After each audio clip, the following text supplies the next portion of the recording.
ડીસામાં તૂટેલા રસ્તાથી 15 સોસાયટીના રહીશો પરેશાન, ચક્કાજામની ચીમકી। ડીસા શહેરના હાઈવે પર આવેલા વંદના બંગલોઝ, અમૃતનગર સોસાયટી સહિત આશરે 15 જેટલી સોસાયટીઓ માટે પ્રવેશનો એકમાત્ર રસ્તો હાલ ખરાબ હાલતમાં છે।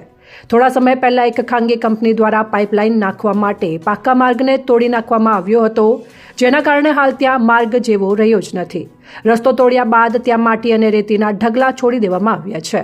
તેના કારણે વૃદ્ધો, બાળકો અને મહિલાઓ ટુ વ્હીલર લઈને નીકળે છે, ત્યારે અનેક વખત પડી જવાથી ઇજાગ્રસ્ત થઈ રહ્યા છે। રેતીમાં વાહનો ફસાઈ જતા રહીશો ભારે હાલાકી ભોગવી રહ્યા છે। આવી ગંભીર પરિસ્થિતિ હોવા છતાં સ્થાનિક કોર્પોરેટર અને નગરપાલિકા તંત્ર તરફથી કોઈ કાર્યવાહી થતી નથી તેવી રહીશોની ફરિયાદ છે। રહીશોનો સવાલ છે કે તંત્ર કોઈ મોટા અકસ્માતની રાહ જોઈ રહ્યું છે કે શું? તાત્કાલિક માર્ગનું સમારકામ ન થાય તો 15 સોસાયટીના રહીશો મુખ્ય માર્ગ રોકીને ચક્કાજામ કરશે તેવી ચીમકી ઉચ્ચારી છે। અહેવાલ અરવિંદ બારોટ, સેન્ટ્રલ ભારત ન્યૂઝ।